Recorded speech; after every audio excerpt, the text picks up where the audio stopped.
Today being May 18th, it puts us one day in front of Swami Kriyananda's birthday, May 19th, which is tomorrow.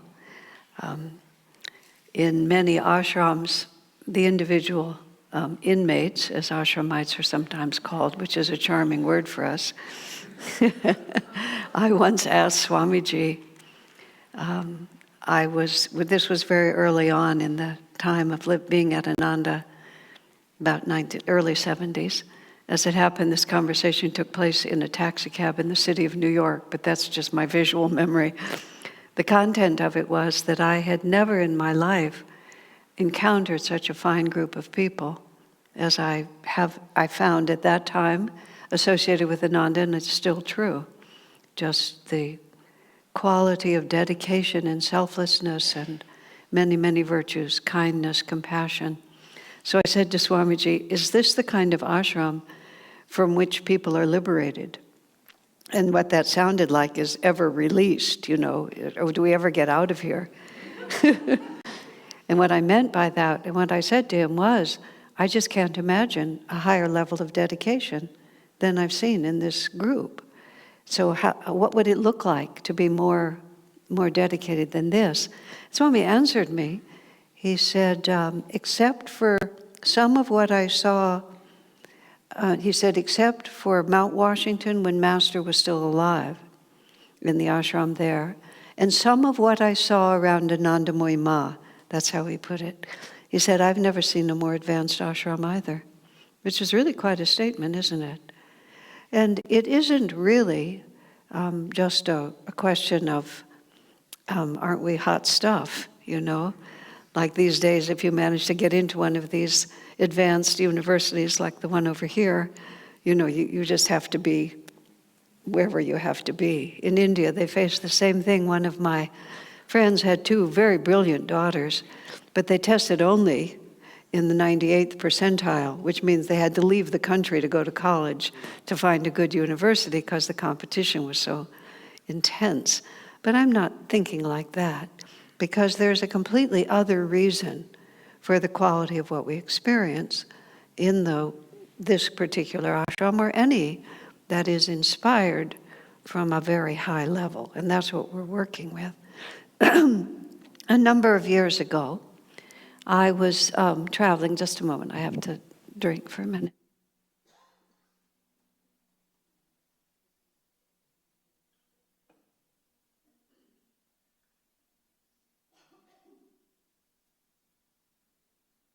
Years ago, I was traveling in the United States, and I was in a situation where there are a lot of yoga teachers, primarily hatha yoga teachers. And there were two women, maybe in their 30s, who were very dedicated to yoga practice, and they both made their living with their yoga practice. And both of them, to their credit, had a more expanded view of hatha yoga than just physical. One of them had been raised by a very dedicated mother, and she had a bigger view. Both of them were quintessential, like from central casting, give me two American yoga teachers who will look really terrific in those skin-tight clothes, and just have the whole look about them. They were both quintessential like this. And they were a little bit conscious of that. They're lovely women. I like them both very much. But they were a product of the milieu in which they operated. So they were asking me questions about various things, and this one woman said to me, she was expressing to me this dilemma that she has, because there is perhaps a slightly exaggerated sense of importance of the one who teaches you the plow pose, But nonetheless, so she was explaining to me that she had a dilemma because her students put her on a pedestal. They admired her, and she felt she didn't know whether she should present to them all of her flaws so that they would realize that she shouldn't be elevated like that, or whether she should just accept it as her due. And I thought, this is actually, I understand this is a real problem, because she was very good at what she did. and people really appreciated it. But it occurred to me that the problem came from a very, very different level than what she was asking. And so now I'll back up just a little bit to give a context for this, because this is something I've given a lot of thought to. As I announced at the beginning, I just got hearing aids, which even though my hair has not chosen to turn white, this is my natural color. You can come and look. My father died in his 80s with hair this color. I have no credit for it. This is my natural color, but now I'm an official old lady because I have hearing aids, just like all my friends, many of my friends. Those of you who can hear me saying this, all of those. So I've been doing this thing, of being on the spiritual path and so on, not the yoga postures. I gave that up a long time ago. It didn't interest me. But in any case, for more than 50 years. And so when I started in the late 60s, the guru scene was tremendous. I was right here in this area, and it was just huge. And there were many really notable teachers, and all the teachers were coming over from India. And finding a guru was really your big story. And then sometimes all the teachers would get together. We'd have the meeting of the ways, it was called, up here in San Francisco, and it was really quite a story. It was lots of fun. I was in the back seat of Swami's car, so I got to sort of go to these many different venues and just be a fly on the wall and watch all this interesting stuff happen. But it was well understood because we were bringing forward, Master and others, were bringing forward this ancient teaching of India. Bear in mind, Autobiography of a Yogi, I think I said this last time I was standing here, which was just a few days ago, first sentence of Autobiography of a Yogi talks about if you're searching for eternal truth, it requires the disciple-guru relationship.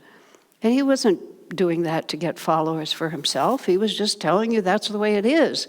The little brain that we work with is not capable all on its own of understanding infinity. We need, good Lord, here's the word, we need help. We need help. We need somebody who knows. So all during those early years, it was to find your place and then go deep into that place. And then watching more or less from the outside, because I found my place so young and have never wandered from it. As I would read and see in the popular culture of self-realization or yoga or whatever you want to call it, gradually it really shifted over. And it shifted over to how many different things you could study, how many ashrams you could go to, and how many initiations you could accumulate. And you would start seeing people's resumes. They did this, they did this, they did this, they did this, they went here and they studied that. And I found even just a couple of days ago, I was asking someone who was telling me about how their spiritual life, someone who contacted me through social media, about their spiritual life and this and that. And I said, well, what path do you follow? Oh, I do a little of the Kabbalah, and then I've studied Buddhism, and then I did this one, and then I got this one over here. And I said, so you've just, put all the ingredients together in a pot and stirred it up, and then that's what you teach, even in this particular way. Odd, isn't it? That's all I could think about, how things just shift. So now I'm back here with these beautiful, really beautiful souls, these two women, and she's asking me what to do. I said, well, I can see there really is no answer from the position where you're standing. Because on one hand, you have studied this particular subject, and you do have something to offer your students, and they recognize that. On the other hand, a large part of you knows that you're just fake. You don't really know anything. Because you have no lineage. You are just making this up. You read it out of a book. You got somebody to show you a few little things, but you have no source of who you are and what you're doing. And if you are really searching for eternal truths, as the first sentence of the Autobiography of a Yogi says, the search for eternal verities, eternal truths, then at a certain point we realize it's not contained within this framework that I call myself. It isn't just that I can get enough different initiations and weave them together in a clever enough pattern.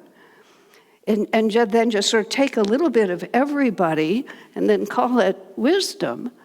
A certain part of us quite simply knows that isn't true because we feel it inside of ourselves. We feel it inside of ourselves that there's a very low ceiling on what my self-defined individuality can do. Swami Kriyananda describes this very dynamically in his own autobiography, The Path, and he would often talk about it. And he would just talk about the fact that he was an extremely well-educated, very privileged, very intelligent person. In fact, the most brilliant person I've ever encountered in any situation, just not even a chance of anybody could match him. He was just, not only was he wise, but he was also brilliant in an ordinary way people define that.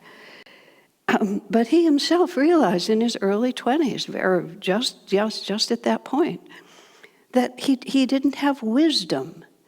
He didn't really have the capacity to comprehend what was true. And his drive for eternal verities, not just for good ideas or just to get through or just to be successful, but the heart just has this desperate need to anchor itself somewhere. See, this is what my friend was asking me. Well, I could do this, I could tell them about my weaknesses, and then they won't put me on the pedestal, but then maybe I won't be as effective as a teacher. And you just basically go in circles. That was how I felt. Well, this was to stay with Swami. Swami said he just realized at a certain point he didn't know anything. And it just came down to the humble understanding, I need help. I need help.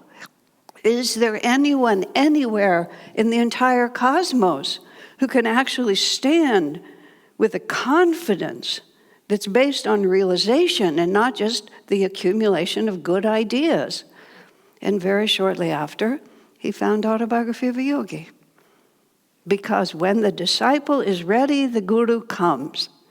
And that's why in Master's first sentence, he puts the word disciple first. And so one may say, well, when I find my guru, then. But you won't find your guru until you are open and ready and willing and have the power within you to open yourselves. You see, it's so ironic. It's the personal power to open yourself.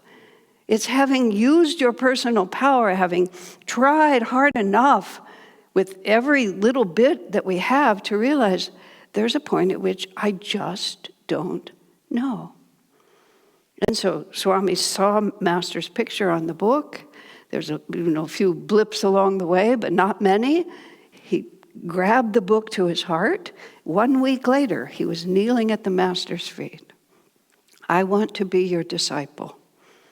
That's what he said. And Swami Kriyananda said, I never imagined I would ever say such words to anyone.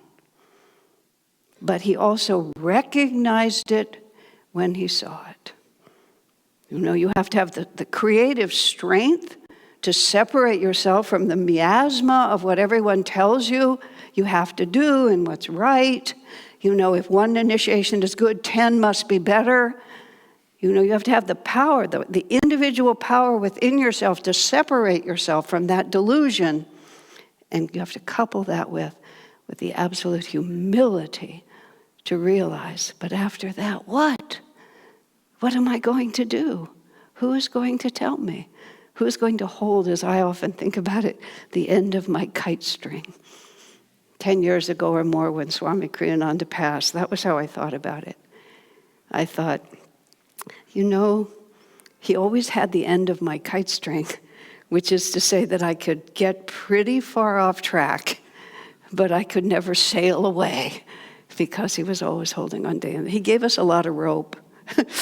He actually said that, he would let us go right to the edge of catastrophe, because the more experience we got, the wiser we would be about what we were doing.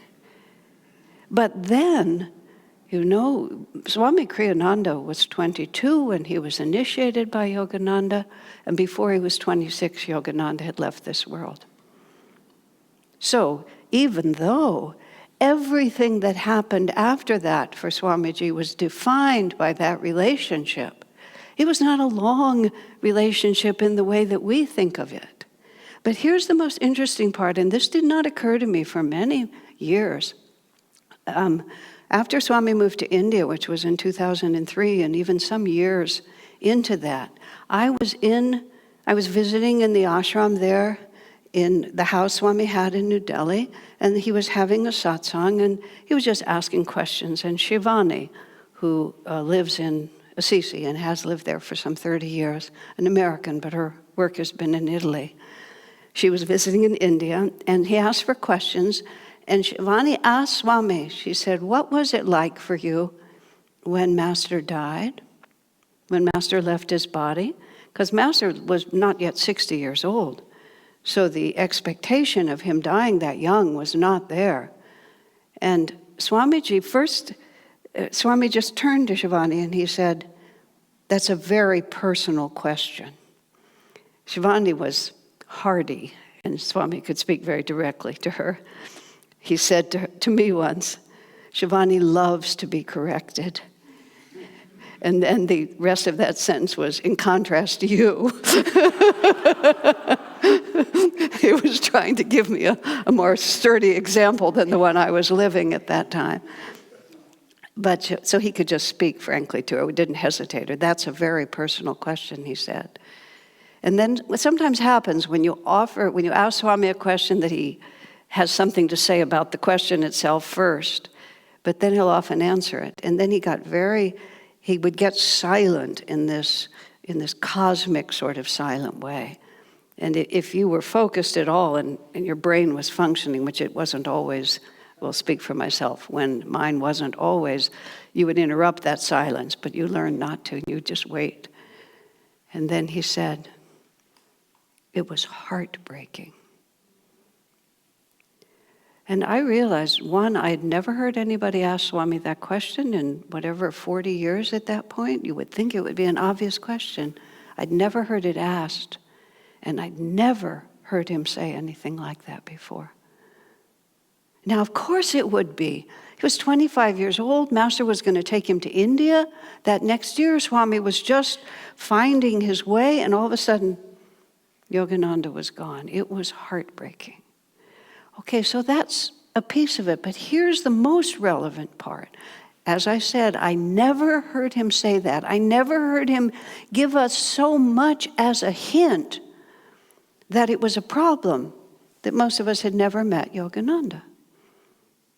You know, that we couldn't be disciples, that we couldn't be Kriyabans, that we couldn't be guided by this line of masters, or that whether or not that is your deep commitment, that the presence of the Master wasn't there for you. Not even a hint in all those years did I hear that. What would have happened to us if Swami had ever said that?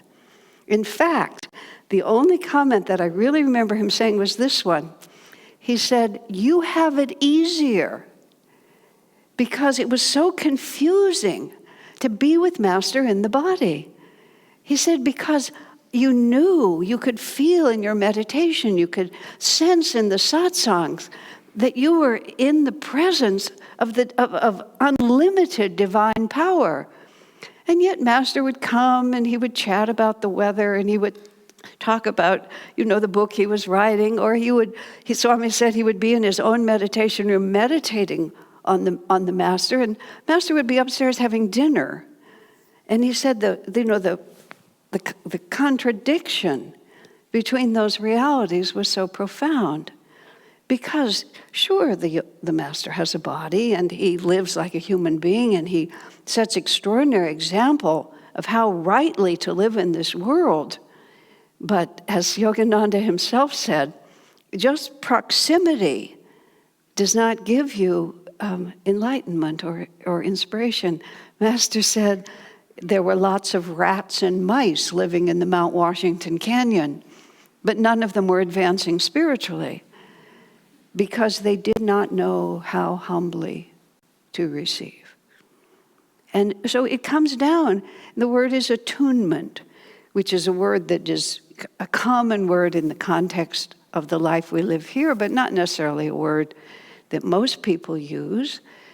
Attunement. We're all the time in our lives, we're receiving. We're not the source of even of our own consciousness. We are an expression of a higher reality. But that creative divine force expresses on all levels. We wouldn't be here, all the way down to the little rats and mice and this tiny little creature, this little dead creature I found in my bathroom this morning, some little spider, just sort of finished. Sometimes I admit I end their lives, but this one was already dead. And I just picked him up, and it's like, wow, you're all finished. Your whole incarnation. Where did it start? Where did it end? What was it about? Just like that. Do you think we're different? When I was living at Ananda village, I lived on the north side of the hill, on the Ayodhya side of the hill, and I worked in the building that's now Hansa Temple, but it was publications then. And I walked over every day because we couldn't afford cars. The women who lived on that side, their little convent, we had one car for 9 of us. It was a little Volkswagen, little small Volkswagen. I think it must have had a sunroof, because we actually got 3 layers in, 2 sitting in the front, 2 sitting in the back, and 2 standing with their heads up over out of that. That's at least what I remember. Maybe I made that up, but that's what I remember. But normally I would walk across the hill. And I was just, I did it every day. I walked across the hill. I walked past the pond. I came in. And the building at that time we were working in was really only half finished or 3/4 finished. So a lot of wildlife lived in there with us. And I had this electric typewriter. You remember electric typewriters? A few of you have hearing aids. You remember electric typewriters, right? Like that. And I was there one day, and this little spider was kind of playing on my electric typewriter like this. And he was a tiny little guy, but he had attitude. He had a lot of attitude. He was going like this, and I'm just sort of, being of a philosophical nature, I'm following him with my thumb, thinking that, you think that you're in charge, but you have no idea that at any moment, this incarnation for you could be over. And really, literally, as I sat there, I felt Divine Mother's thumb right here. And I saw her watching me, with my attitude coming across over the hill, just like that, thinking, you think you're in charge? Get over it, girl. You live by the grace of God, and you have no idea where you came from, and you have no idea when you're leaving. And so we either pretend that we have it all together, and that it really comes from us. Yogananda puts into his autobiography, there are so many sentences in that, which I swear are not always in there when you read it. You read it for the 5th or the 20th time, and there's whole paragraphs that have never been in there, I'm certain of it. And one of them is, thoughts are not individual, they're universal. We merely receive. And so we are always receiving, always receiving. We are a channel for whatever vibration we ourselves manifest, and therefore what we match. These hearing aids are a big story. I got into my car coming right out of the hearing aid place, and what do you know? Before I put on my seatbelt, my car is going beep, beep, beep. I never knew it went beep, beep, beep. It's always been doing it, but I wasn't attuned to it. And all of a sudden, because my physical senses have been enhanced, I could hear it. Divine Mother is always saying, I love you. Be joyful. Let me help you. You're not alone. It's not what it seems. And we either are attuned or we're not. And that's what Swami was teaching us with Master, and that's what Swami was teaching us as himself. You're either attuned or you're not. And at a certain point, we want to be guided. Shivani is an exemplary. Shivani loves to be corrected. Why would we not want to be? Talk about stupid. Really stupid. At one point, Swami was sort of explaining some behavior that other people didn't appreciate in him, and he said, well, I was just being stupid. I said, sir, you are many things, but really stupid is not one of them. Oh, he said, there's no other explanation for it. I was just being stupid. He just said it so easily, so casually. And we're so protected. So coming back to this woman who asked me the question, I said, the problem is you don't know where it comes from either. You're always just going to be running all these alternate stories, all these alternate false stories, and you will never have a satisfactory answer. You can paste it together for a while. You can paste it together for incarnations. People all around us in this world, many of the big, important people who seem to have so much power, they've just pasted it together. They don't know what they're doing. They're just picking up thoughts from God knows where. God does know from where, and it's not always so laudable. But who do you want to be? Who do I want to be? I was desperate is the only word I can use. I knew about self-realization. I knew about the path, but I could not change my life. I knew I wanted it to change. I could not change it. I met Swami Kriyananda. When the disciple is ready, the Guru comes. Swami acts on behalf of Master. He's a channel for the Master. Who cares? I don't really care what you call it. You know, we use all these words, self-realized, God-realized, Master, avatar, perfect. I mean, really, tell me. Maybe someone in this room can explain it really. I can't. I just know wisdom when I see it. I know power when I feel it. I know freedom when I'm closer to it. And you know joy, and you know love. It's really just up to us. That's what Swami's life was for us. It was, he gave us access to a line of grace, to a ray of grace that changes everything. And I'm trying to help these girls. You know, they're good girls, trying to help them. Yeah, but until you are anchored in a reality that is greater than yourself, until you understand how to stand in your own power, but know that that power is not your own. Just as simple as that. When Swami died, I'd known him for maybe 45 years. Well, let me go back a moment. There was a time when Swami was editing the first part of his autobiography, The Path. And I was with him with another woman, and the two of us were in, somebody had given him a condominium to use in Hawaii, and we were there, and he was doing the final editing of that book, and he was working extremely hard, and we were typing and reading the book out loud to him and all this. It was a great time. Summer of, would it have been 76? Probably like that. And then we were just fried, totally fried. There was tsunami warnings. We were living in this condominium right on the coast, and there were tsunami warnings. This was before computers, before Xerox machines or copiers and so on. So we carried the manuscript everywhere we went, lest a tsunami come and take the apartment away. And I mean, like the tsunami was going to come and take us away. You think it would be safer, like holding it, but at least we would die trying, you know. But it was very intense. And so we decided to take a boat ride just to do something else. So I call up to get the tickets. How many adults, how many children? I'm maybe 35 by now. 1 adult, 2 children.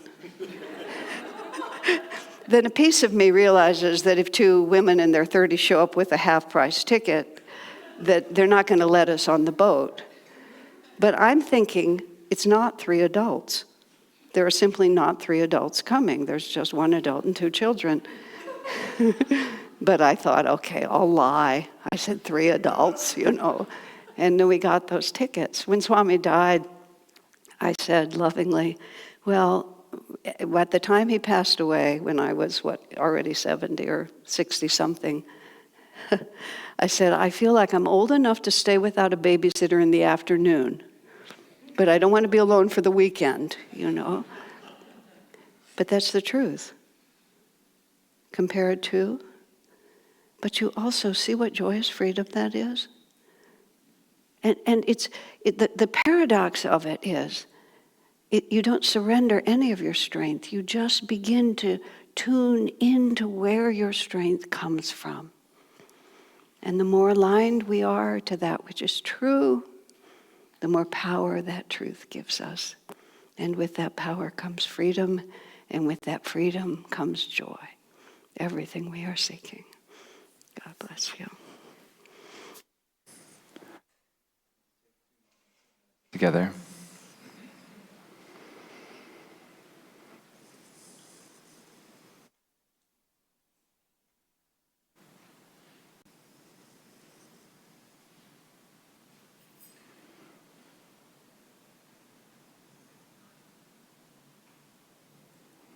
We'll have some music now.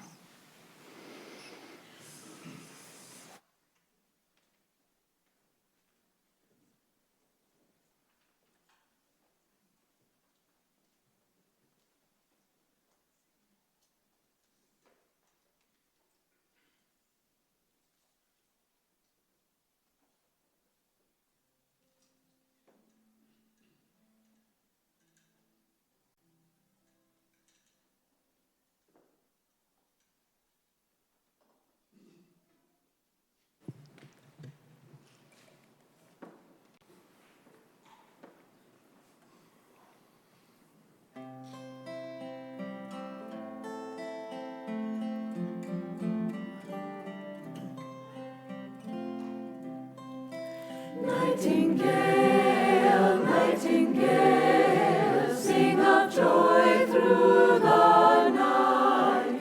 Teach my heart to impart everywhere your delight.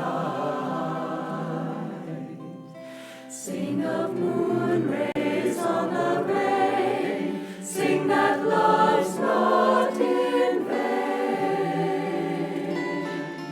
Every grief, every wrong has its ending in song.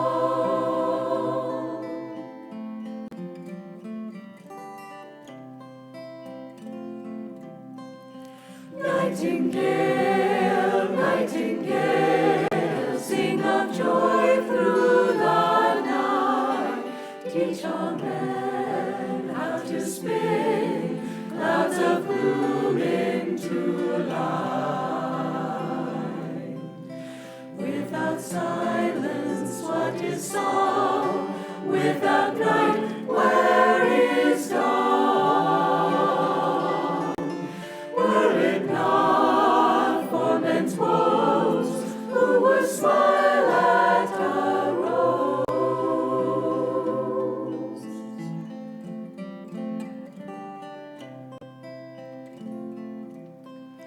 Nightingale, nightingale, sing of joy through the night. Let each tone silence grow, earth and heaven unite. Morning laughter, evening tears, snow and blossoms, all fade. Turn a sing in the night to face change unafraid.